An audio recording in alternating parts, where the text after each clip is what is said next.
Hi, this is Peter Woolfolk speaking. Now, first of all, thank you so very much for listening to the podcast. Now, I am very excited to let you know that the podcast is now available on Amazon Alexa. You know the drill. Simply say, Alexa, play Public Relations Review Podcast, and she'll take it from there. And again, thank you for listening. And if you enjoy the program, please become a subscriber. Now, on to the podcast.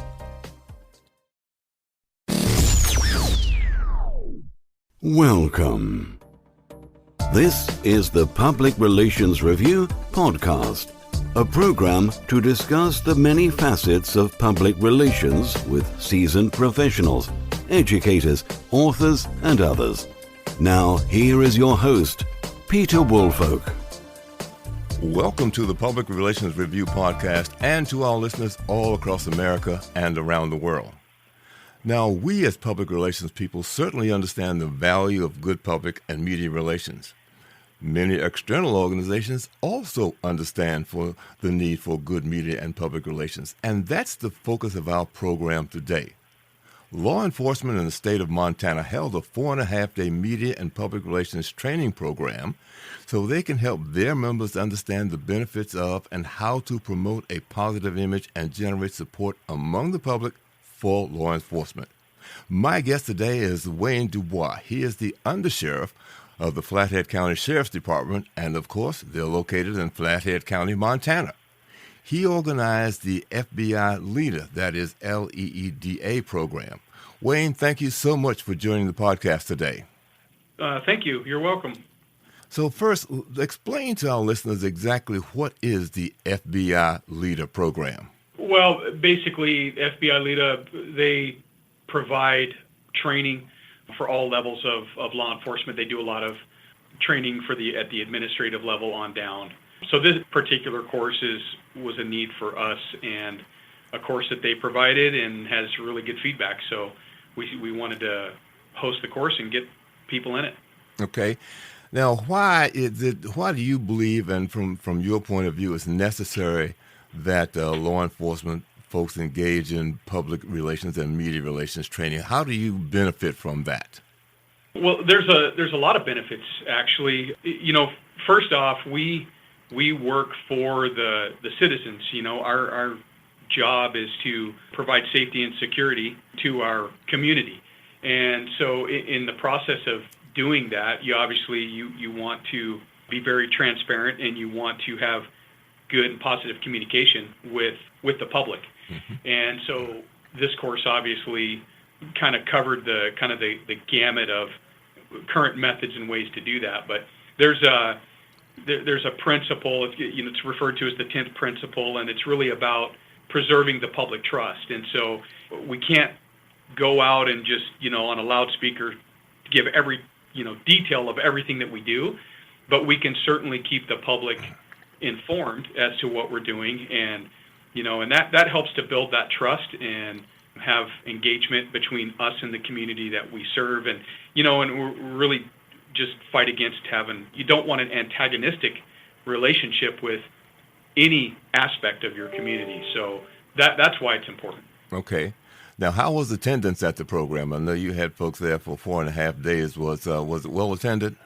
Yeah, well, we had, COVID obviously has caused a hit. This particular course, I believe the maximum for it was 24 people, and we had, I believe, 14 that were registered for the course. Okay. Now, in terms of the trainers for this program, if you're talking about media relations, a lot of times it's good to have somebody from the media maybe doing that. So did you bring in maybe some radio, TV, or newspaper people to help with that training in that aspect? So we advertised it. We didn't have any of those folks that had registered, but we certainly advertised that. Like I said, we just didn't have anybody that decided to send anyone to it from the media. Okay. So let's talk about going about promoting a positive image. What sort of steps did you advise your attendees to take in the process of promoting a positive image for any law enforcement department? Well, every law enforcement organization has an image, that could be good or bad. But you obviously want to work to towards a positive image for your organization, and that, that branding, so to speak, that the goal is that leads to a positive perception of your organization. So again, multiple ways to do that. One very basic that occurs often is frequent news releases, on things that are pertinent that the public should be aware of, or keeping them informed, as to the activities of your organization. For instance, out here, it's a fairly small community, when you compare it to big cities. Our population in the county is roughly 103,000 residents according to the last census. So there's a little bit of this small town feel, but the reality is we have, our own share of big issues. So, putting those news releases out when we have violent crime, so people are aware that these things are actually going on. So it kind of maybe seems counterintuitive that would be positive to put it out, but what it does is it can serve to garner support with the public, which is important. Mm-hmm.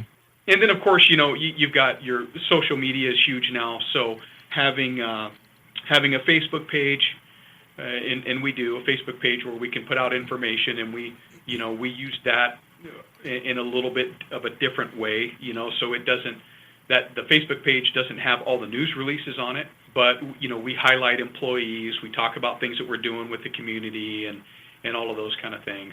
In addition to that, Instagram, and then also like Twitter. We use Twitter for putting information out to the public, especially during incidents that are in progress. So that's kind of a quick overview of ways to, create that positive image. Mm-hmm. I would think, since we're doing this broadcast during the holiday season, that perhaps when scams pop up, different ways people are trying to underhandedly take your money away from you, do you let people know that this is a scam that we're aware of? We want you to be careful about it and look out for this?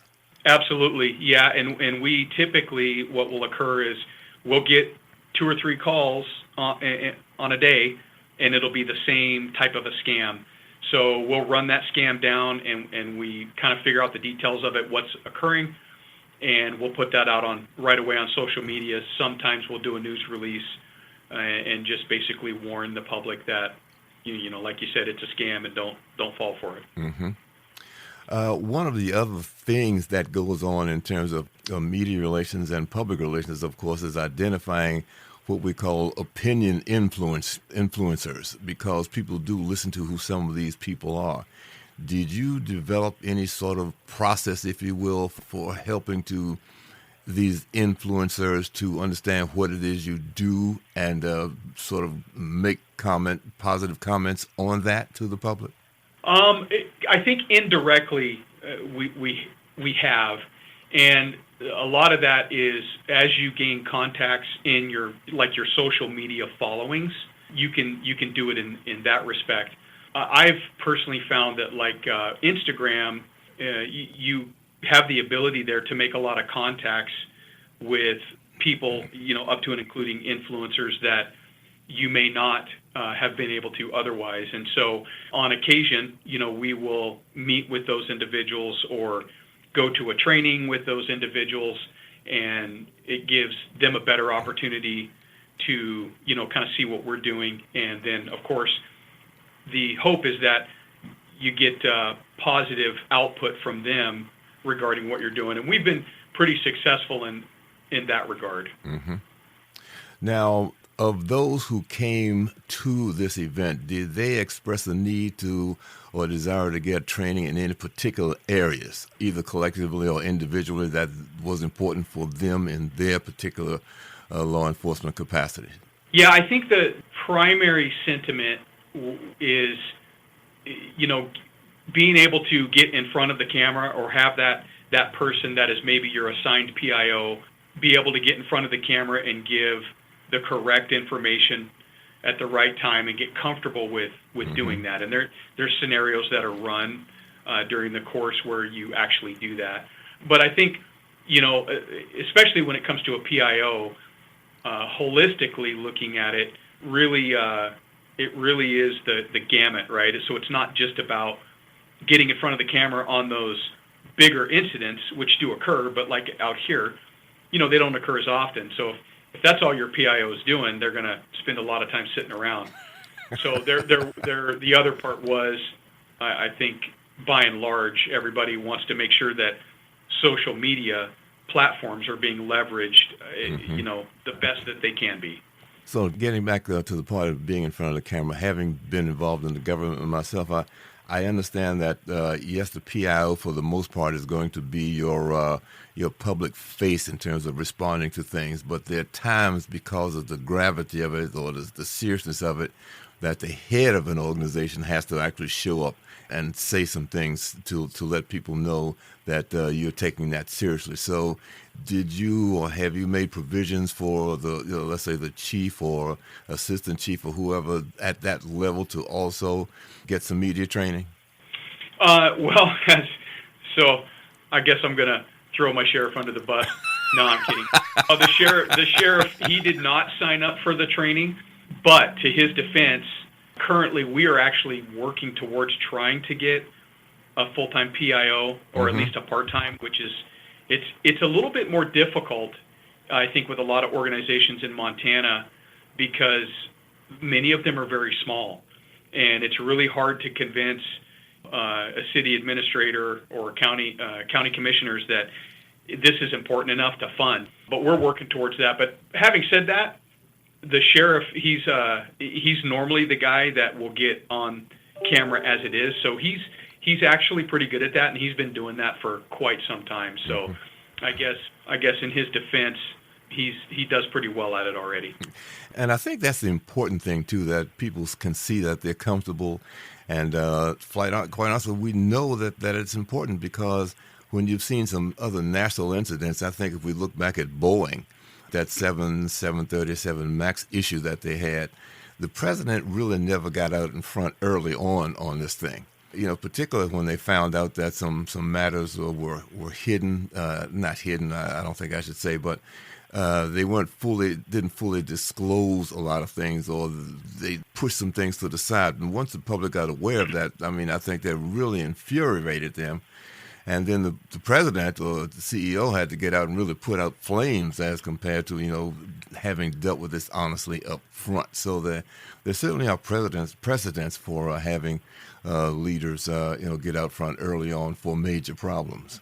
Yeah, no, I totally agree. And, I worked in law enforcement in Washington pretty much my entire career before coming out here. And, it was pretty standard, at least in law enforcement, work to maintain positive relationships with the media outlets and, get out in front of things and put that information out there. And that's a part of the transparency. And you've seen, you don't have to look very far, really. If you look back over the last 10 years, you can see many incidents where law enforcement was just silent about major incidents, and it ultimately was a huge factor in causing a lot of problems when, had they just got out in front and said, hey, this is the information that we have, this is what occurred, we're investigating this, that, and the other thing, and then kept those frequent updates, probably could have avoided a lot of the problems. So I totally agree with you. So then let me ask you then, so crisis communication, was that actually a part of this program as well? Yes. Yeah, that's day 3 crisis communications is covered. Well, because that, as we said, and I think we both agree that, if crisis communications is mishandled, you can probably have a much bigger problem than you would have had if you'd gotten in front of it. And I think we both agree that getting in front of a problem is important. Whether you have all the information or not is not important. I shouldn't say it's not important, but the fact that you don't have it, let people know, but once I get it, I will give it to you. And folks are pretty much accepting of that particular approach. Yeah, no, I agree. I think by and large that's accurate. And, for example, and I'm going to draw on my previous experience in Washington and just kind of systematically how it occurred where I worked. And we had a fair amount of officer-involved shootings. So you're going to, obviously that's big news.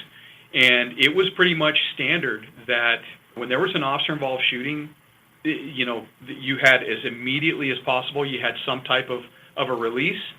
Generally, by the end of the day, the officers' names were put out there. That's at least how it worked there. And then, as that investigative team starts to get a pretty thorough picture, within a day or so, probably the next day, they would have a little bit better briefing to the media. And then when that investigation was essentially concluded, there's some things that can take months to do, like getting blood results. That might not take a month, but it takes some time. But whenever you had basically start to finish what occurred, you would see the chiefs, put out a pretty detailed timeline of events and talk about the circumstances that they could. And I think to your point, it really served to show that, hey, they're not hiding anything. And, this is what happened. And, and that can become important. I think, like when you have circumstances like a suspect pulls a gun that looks like a real gun but isn't, and if you stay silent on stuff like that, what do you think the public, or at least a portion of the public, is going to do? They're going to say, oh, they're hiding something. Why didn't they tell us this right away? So it really, I don't know that it serves a lot of purpose to hold the information unless it's still an active investigation, and that would compromise the investigation, if you know what I mean. I certainly do, and I think the way you've explained that perhaps goes a long way to helping the public understand. Here's why we can't do something here, and once we are in a position to, we will. Right. As a PR person myself, one of the things I advise clients is never to say no comment. You can comment, but within boundaries. Exactly. To say, well, fine, I can't give you information on this now because, and cite whatever that reason is. And then once we're in a position to respond, we'll be more than happy to get back to you.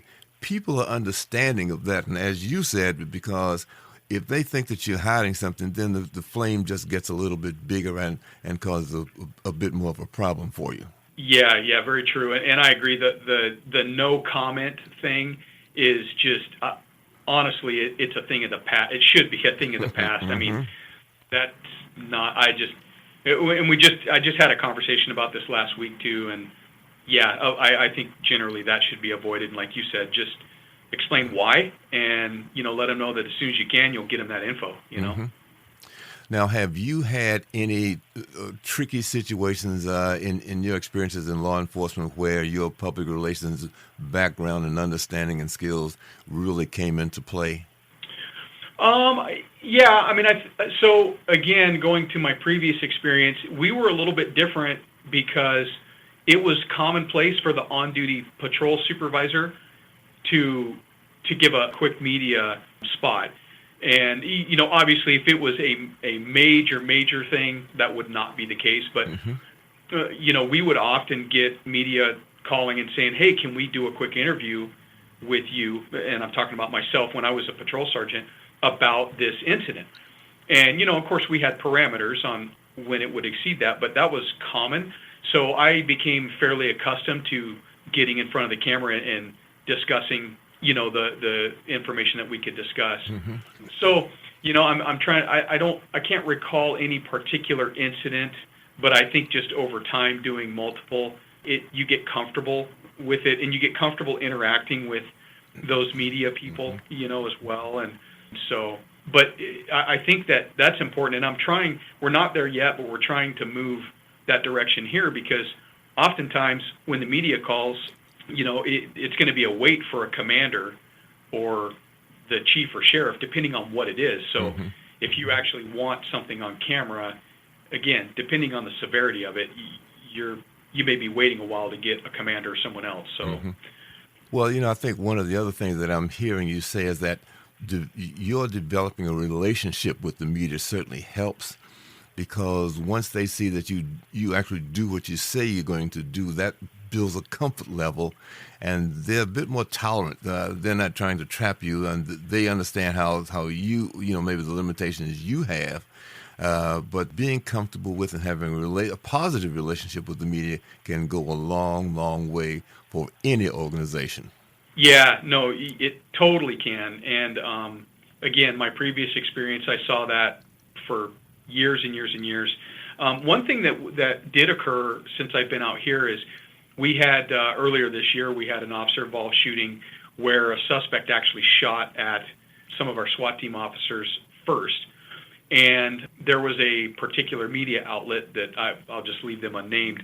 They're not based in my town, and they were effectively, and it was like a supervisor. It wasn't a reporter, so to speak. They were emailing the sheriff and effectively demanding certain information, and some of which we just couldn't give. And my sheriff continued to email back and say, "Hey, look, we're totally willing to talk with you, but we cannot give you some of this information right now. But we can sit down with you and talk with you and give you any reasonable information that you need to help you draw a picture." And we kind of started getting the idea that they were really trying to make this story to something that it wasn't.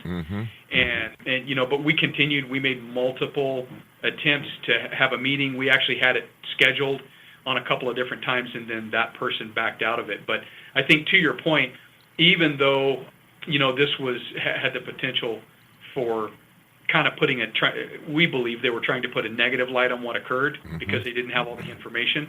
We tried to have that in-person meeting and develop that relationship, and unfortunately, in this case, this person just didn't seem interested to do that. Consequently, they never did any report really on it. But we recognize that importance, and we really strive to maintain good relationships with those reporters out here, and that's served us well. Well, Wayne, first of all, thank you for your time today, and you have gone a very long way in helping our listeners to understand how law enforcement is doing its part to build better relationships with the public. So want to thank you for that and ask you if you might have any closing comments you'd like to make.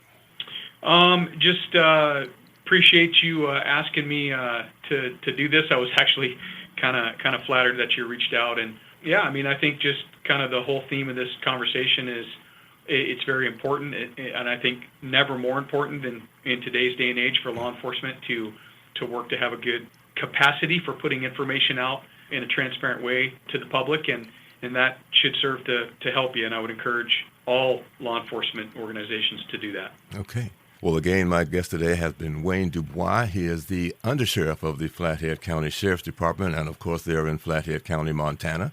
And if you've enjoyed the show, we certainly would appreciate a review from you. And of course, let your friends know. And look for us again on the next edition of the Public Relations Review podcast.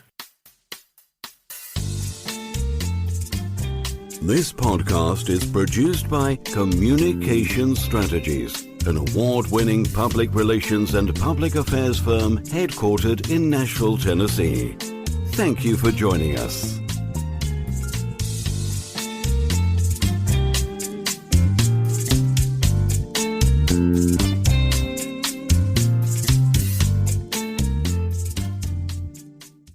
Hello, this is Peter Woolfolk. First, let me say thank you so much for being a listener. Now, I want to alert you to our shiny new podcast website located at podpage.com. However, you can go directly to the podcast site located at publicrelationsreviewpodcast.com. There, you can contact me through email. You can leave a voice message. You can leave a review. You can read an episode blog and frequently learn about the podcast guests. You might also want to suggest podcast topic ideas or even suggest a guest. You can also let me know if you would like to receive our podcast listener logo that you can post on your social media. So I look forward to hearing from you about our new podcast website. Thank you so much for listening to the Public Relations Review podcast, and have a great day.